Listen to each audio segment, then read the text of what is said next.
Okay, we are on part 2 of chapter 8, which should be the last of the reading from the wounds of God. This chapter is called The Road Climbs Upward.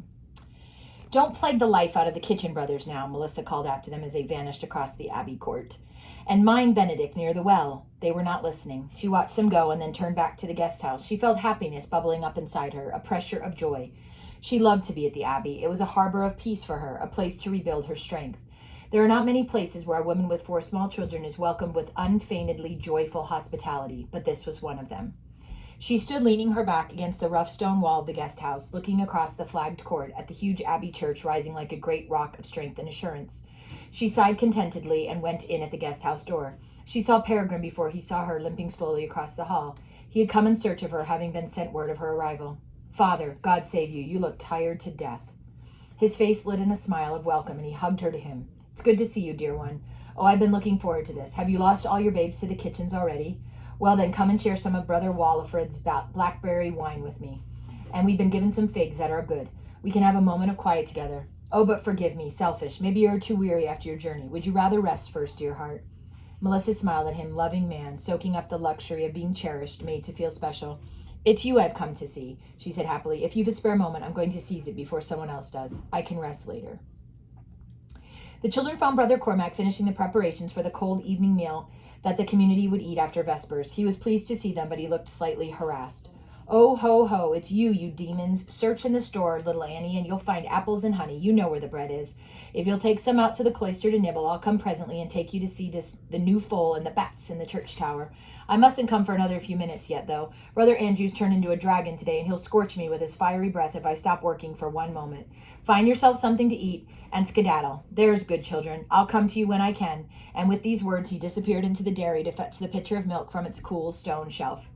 Catherine moved closer to her sister. "Has Brother Andrew really turned into a dragon?" It did not seem unlikely. "No, stupid. Cormac just means he's in a bad temper," said Nicholas scornfully. "Come on, let's get some bread and honey and apples before he comes." They sat out in the cloister, which gave a fair shelter from the chill March wind, and ate the things they had found. Benedict transferred most of his honey, generously ladled out by Nicholas, from his bread to his hair and clothes, and then turned his attention to rooting up the flowers that were Brother Fidelis's pride and joy. "Glory be to God," gasped Cormac as he finally emerged from the kitchen and caught sight of Benedict. "Is that a child or a compost heap? Let me give you a scrub for mercy's sake, or your mother will be scolding me, and I've been scolded enough already for one day." He seized Benedict, and holding him well away from himself, he carried him through the kitchen to the yard at the back and set him down on the cobbles beside the well, ignoring the little child's indignant yells of protest.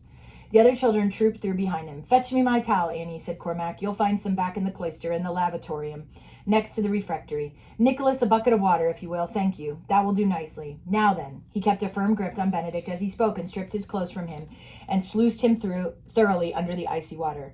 Not brought up to monastic asceticism, I think that's the right word.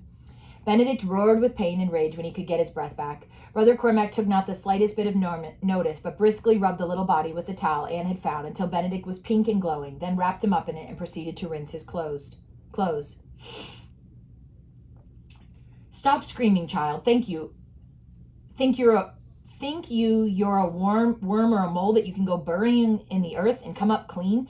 Come now, that's the worst of it off. Let's go and rummage in your bags in the guest house and try if we can find some clean clothing before your mother sees you. Here, I'll carry you, Nicholas. Bring his clothes.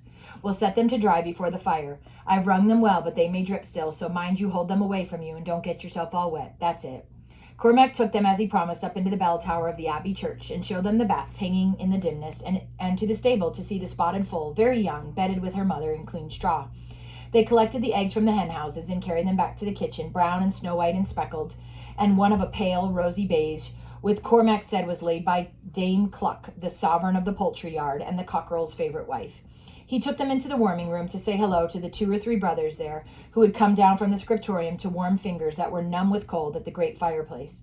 Just before Vespers, he returned them to their mother, and she thanked him warmly. "Brother Cormac, you're an angel. Many, many thanks. Look at them, tired and happy. All I need to do is feed them and put them to bed. Oh, what happened to Benedict's clothes?" Cormac grinned at her. "An angel, is it? Dear lady, I shall need to be this week. We've that much work in the kitchen, it's beyond mortal man. His clothes you will find drying by the fire, not entirely clean, but recognizable now. I'll take the children to see the lambs tomorrow, but not till the afternoon. There's the Vespers bell now. I must be on my way. The thanks are all mine. I've loved their company."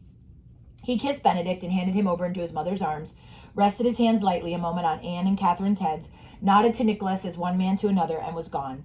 Melissa took them to eat their supper in the guest house refectory after they had washed their hands and picked the straw out of their hair and clothes. A bowl of new milk had been set for each of them, and a small loaf of fresh bread wrapped in a linen cloth. There was a pat of rich yellow butter on an earthenware plate, some soft white cheese, salted slightly and delicately flavored by the herbs that had wrapped it, and a wooden bowl of sweet yellow apples from the store, polished until they glowed in the firelight like lamps. Brother Dominic says the Abbey is supposed to reflect the peace and order of heaven, said Melissa to her children as she sat Benedict on her lap and helped him with his milk. And it does. I can't think of heaven being much different from this. She smiled peacefully. That's because, said Nicholas, tearing a large piece of bread off the loaf and spreading it vigorously with plenty of butter, you haven't heard Brother Cormac and Brother Andrew arguing in the kitchen. Melissa looked at him with a little frown of irritation. Nicholas, don't put so much food in your mouth at once, she said sharply. She did not want her dream shattered. I'm sure they don't argue. Oh, they do. They're terrible. Worse than us. Brother Damien says you could light a candle from the sparks that fly between them. It's because Cormac's cooking so awful and he doesn't like doing the meat and the fish. Brother Andrew says to him, what would you like me to do with these rolls, brother? Will I put them on the table or are you saving them for the slingshot? But half of one of these would slay Goliath nicely. And Cormac glares at him from under his eyebrows and mutters, he swears. Yes, he does, mother. I've heard him. Nicholas, I'm sure you're making all this up. I've never heard Brother Cormac swear. Father Abbot says those two love each other like father and son. Now stop talking and eat your supper. Look, Catherine's fallen asleep over her food. They may love each other, but it doesn't stop them. Nicholas, enough. Don't speak with your mouth full either. When they'd eat everything in sight and left nothing but a sprinkling of crumbs and a scrape of butter, Melissa shepherded them upstairs and into bed. Brother Cormac, said Catherine sleepily as Melissa tucked her and Anne into the bed they shared, knows what the rabbits think. He knows what the words are of the song the thrush is singing. It is saying, Ken cantabo. What did he say, Annie? Cantabo domino in vita mia, Annie recited carefully. But I don't know what it means. I will sing to the Lord as long as I live, said Melissa softly. Is that what Brother Cormac says the thrush is singing? She told Father Peregrine about it as they sat together over their evening meal, and he smiled. Brother Cormac, yes, it wouldn't surprise me at all if he understood the song of the birds. He loves the wild creatures. He used at one time to love birds and beasts more than he loved mankind. It distresses him to see anything wounded and killed. He likes them to be free. I've seen him in the kitchen preparing a fowl for the pot. Brother Andrew will be standing there with the bird dangling by its feet, neglected in his hand, as he issues orders or corrects someone's work, and he'll dump it on Brother Cormac. Pluck this and gut it, please, brother. Brother Cormac will take it into his hands with its poor dead head supported on his wrist, and carry it to the workbench and lay it down reverently, and strip it of its feathers as tenderly and gently as a woman laying a sleepy babe to rest. It irritates Brother Andrew no end. No doubt about it, the kitchen work is a hard discipline for Brother Cormac sometimes. Couldn't he do something else? Work in the garden or something instead? Yes, he could. Now he could. There were reasons for keeping him in the kitchen at one time. He helps in the infirmary, and he helps Brother Mark with the bees, but he likes to work with Brother Andrew. They have a good understanding. Brother Cormac had no family of his own, and Brother Andrew has come to be like a father to him, answered a need in him somehow. There was no love lost between them in the early days, though. Two of a kind they are, a bit too much alike for comfort sometimes. Brother Cormac's good to my children, Melissa said. He took them to see the bats in the church tower today, and he says he'll take them to see the young lambs tomorrow when he can escape from the kitchen in the afternoon. Maundy, Thursday. Yes, the brothers are fasting before the evening mass. He'll maybe find some free time. He needs some. He's been carrying most of Brother Andrew's work lately. Brother Andrew is feeling his age. He's been tired, very tired, and a bit breathless of late. He has a look sometimes as though he's in pain, but he'll not admit to it. Brother Cormac has been doing all he can to spare him in the kitchen. Oh, then, Melissa looked cornered, should he be spending the time with my children? I don't want them to be a burden. Oh, no, Peregrine shook his head. Brother Cormac delights in your children. They have extra help in the kitchen during the Easter feast. Brother Damien is there, and Brother Mark. Let it be. In the morning, when her children went out to play, Melissa cautioned them. Don't go bothering Brother Cormac now. This afternoon, he said, you must wait until then. Go for a walk down to the infirmary and say hello to Uncle Edward. But Catherine stole away and appeared at Cormac's side in the kitchen, where she stood in solemn silence as she watched him gutting fish for the midday meal. Is that a fish? She asked at last. It is, he replied shortly. He hated the job, and it put him out of sorts to do it. He cut the head away deftly with the sharp knife and slit his belly, flicking out the spilling mess of guts with the knife point. Oh, Cormac, said Catherine in a shocked voice, you cut off its face. Cormac closed his eyes and swallowed hard. He felt distinctly uneasy. Catherine, Anne's voice called from the doorway. Catherine, Mother says you're not to bother Cormac in the morning. You've got to stay with us. But Cormac is cutting the fish's tummies open and throwing their insides away, protested Catherine. I want to stay and watch. Cormac put down the knife and wiped his hands. He picked Catherine up and carried her to the door, and he deposited her firmly outside. "You do as your mother says," he said, and closed the door behind her. "You didn't do anything naughty, did you?" Catherine asked Anne anxiously. He looked a bit cross. But Catherine was already running across the cloister, heading for the infirmary. Brother Cormac returned grimly to his task, stuffed the fish carcasses with herbs and butters, and left them packed in neat lines in covered dishes ready to be baked. Brother Andrew called him from the other side of the room. "Brother Cormac, it's time you did those fish. You've not got all the morning." He sounded tired and irritable. Began Cormac. "But nothing, brother. There's bread to be baked for tomorrow, and they need a hand in the guest house kitchen. So will you set about it and get them done?" "But Brother Cormac, it needs doing," Andrew shouted at him. Cormac's black brows were gathering in a frown, and his blue eyes were cold as frost. "Come on, Brother Cormac," roared Andrew. "I've done the fish," Cormac said from between chewing clenched teeth with slow and deliberate fury, glowering at the old man. Brother Andrew clicked his tongue in exasperation. "Then why the devil didn't you say so?" he snapped. Cormac looked as though he was about to boil over. The kitchen staff kept their heads bent to their work. Neither Brother Andrew nor Brother Cormac was the most patient of men, and minor confrontations were a common occurrence. For a moment the two of them glared at each other, and then, "Whatever ails you today?" said Cormac more gently. "You're like a bear with a sore head. I've done the fish. Shall I make a start on the bread, or go over to the guest house?" Brother Andrew clutched at the table where he stood, gasping with sudden pain. The color drained from his face, and beads of sweat stood out on his brow. Cormac was across the room to him in an instant, and Brother Andrew turned to him and gripped his arms convulsively, bent over in pain. "Get Brother John," said Cormac to Brother Damien, who left at a run. "Where does it hurt you?" he asked. Brother Andrew, looking anxiously at the old man's face as he tried to stand erect, it was deathly pale, the lips blue, and set in a tight line of pain. Andrew gasped and clung to him. "Like a great hand squeezing my ribs, like bands of iron. It's not been this bad before." "Lie down," said Cormac. "Here, on the floor. Come, rest your head on my lap, so. There now. Brother John will be fine with us. Will be with us from the infirmary." The old man could not keep still, but writhed in his pain. His hand gripped Cormac's knee fiercely, and he pressed his face into his thigh. Brother Cormac could feel the agonized contortion of it, and the old man's trembling passed through into his own body. "Oh, John, hurry," he thought desperately. "Oh, Jesus, mercy." Brother Andrew drew up his knees in pain and groaned. Sweat was pouring from him. Brother Mark bent over him, offering him a cold, damp cloth. Cormac took it without looking up and tenderly wiped the old man's head and neck, as much of his face as he could get to. Brother John came hurrying through the door and knelt beside them. "All right, we'll carry him to the infirmary. 2 of you men here, make a chair for him with your hands. We'll carry him so." "I'll come with you," said Cormac. "You will not," gasped Brother Andrew, fighting for breath. "You'll get the meal to the table. And, brother, don't burn the bread." Then he screwed up his eyes and clamped his mouth shut as another wave of pain engulfed him. He looked very old and shrunken and frail as they carried him out of the door.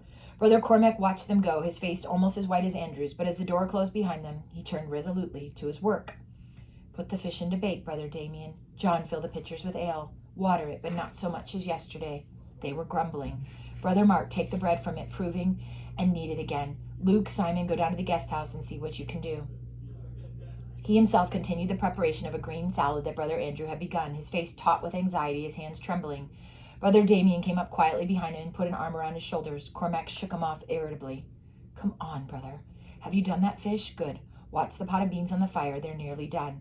They mustn't overcook or they'll go to a mush. Drat, there's the office bell. You go, both of you. I can finish off here. Is the bread ready for its second proving? Thank you. Cover it with a cloth before you go. No, set it to rise near the fire. Yes, go now then." When the office was over, Cormac listened to the soft slapping of the brothers' sandaled feet coming along the cloister, and the indefinable whisper of their robes as they passed the open door, the splash of water in the lavatorium as they washed their hands. "Oh, hurry," he pleaded silently. "Please hurry." But they filtered through into the refectory with their usual dignified calm. Brother Cormac made the kitchen tidy and saw the meal to the table. He did not join the brethren to eat, but restlessly paced the kitchen floor, listening to the drone of the reader's voice and the subdued background sound of the meal. Pottery on wood, metal on pot, then pot on pot and metal on metal as the servers stacked the bowls and collected the spoons and knives. Cormac served the kitcheners, the readers and the servers with their meal as they came through the kitchen from the refectory, and then he left them to it and ran to the infirmary. In the anteroom, he found Father Peregrine sitting with Catherine playing at his feet. Anne sat beside him, very quiet, her eyes gravely fixed on Brother Cormac as he hastened through the door and stopped, looking helplessly to Father Peregrine for reassurance. "Is he—" "They could not save him," said Peregrine gently. "He was gone by the time they got him to the bed." "No," whispered Cormac. "For God's sake, no! Where is he?" "Just through there." Father Peregrine watched him stumble through the door. The room Cormac entered was airy and chill, filled with the cold light of spring. It was utterly silent except for the faint squeaking and tapping of leaves outside crowding against one of the windows. There was no one there but the motionless form on the bed. laid out straight in his habit and sandals. His hair was combed, and his rosary placed among his fingers of his hands folded on his breast. Cormac looked at Brother Andrew's body, white and frozen in the absolute stillness of death. At the toes like carvings in the sculpted silence of his hands, his jaw, his nose, and he stood by the bed in the pale spring light and looked down at his deserted house, empty dwelling that had been his friend. He lifted his hand and caressed the cold forehead and bony cheek. "We served the meal on time," he whispered. He took one last long look, stooped and pressed his warm lips to the cold, still brow, his eyes closed. Then he turned away and left the room and closed the door behind him. "Come and sit down," Father Peregrine's voice penetrated the daze of shock, and Cormac sat on the bench beside him, his elbows resting on his knees, his hands clasped together, seeing nothing. "I wish I'd been with him," he said at last tonelessly. Catherine looked up from her game on the floor. "Cormac, why are you crying?" she asked curiously. "Is it because of Brother Andrew?" "I'm not crying," said Cormac dully, without looking at her. "Shush, Catherine," said Anne, but Catherine was not to be put off. "You are," she insisted. "Your nose is running and your eyes are full of tears like Nicholas's when he's trying not to cry. There's a tear running down your face now. I can see it." Peregrine stretched out his hand and laid it on Cormac's hand, which gripped together till the knuckles were white. Cormac groaned and his head went down on the abbot's hand. Anne darted to his side and spread herself over his shoulders like a bird. Catherine got to her feet and crept close to Peregrine, frightened by the sight of adult grief. "Is Cormac's heart breaking?" she asked in an odd voice. Peregrine nodded. "Yes, Catherine," he said quietly, "his heart is breaking. It will take a long time to heal. Go and find your mother now, children. Tell her what has happened. There, Annie, your love has done him good, but let him be now. Go and find mother." They buried Andrew's body on Easter Eve in the morning, pushing the bier slowly up the winding path until the dripping beech trees to the brothers' burial ground in the wood, a sober and silent procession of cowled black figures shrouded in the gray morning mist. At the graveside, Cormac stood and watched as they shoveled in the wet earth, his face pale and remote in the shadows of his cowl. He went about the duties of the day in silence. The kitchen was enclosed in a pall of silence. The absence of Brother Andrew's sarcastic Scots rasp was as vivid among the men as if they could hear him still. At midnight, the brethren gathered in the choir for the Easter vigil, the moment of solemn joy and mystery when death is turned back and the victory of the grave disintegrates in its own ashes. For Christ, morning star is risen. The massive church was filled with pilgrims, the rustling black dark alive with the excitement of their expectation. The Easter fire was set alight in the darkness, and the paschal candle lit from it, the light illuminating the watch of the night, the ranks of brothers in the choir, the crowd of men and women and children in the nave. Silent and numb, Cormac stood in his stall, grief welling up in him until he could no longer contain it. Tears ran unchecked down his cheeks as he stood watching Father Chad help Father Peregrine to take the great paschal candle into his scarred and twisted hands. Father Chad stepped back, and the abbot lifted up the candle. "Lumen Christi," his firm voice sang out the triumphant chant, and "Deo gratias," came the thunder of response from all around the church. The light of Christ, thanks be to God. There was obscurely hope in the candle held aloft in those maimed hands, the light of Christ. "Is this your healing?" Cormac prayed silently in the bitterness of his soul. "To waken my heart to love and friendship and then flood it with this pain? Is this your light, your gift, your way, this agony?" He did not expect an answer. He was filled with the anger and desolation of his loss. He was unprepared for the word, whispered deep in his soul, from somewhere as far outside himself as the stars, yet as near as his own shuddering breath. Yes. And that is the end of Book 2. We are not going to read Book 3. Sunlight actually says that they really didn't think it was nearly as good as Book 1 and Book 2. But if you're interested in reading it, I have it. And that Book 3 is called The Long Fall.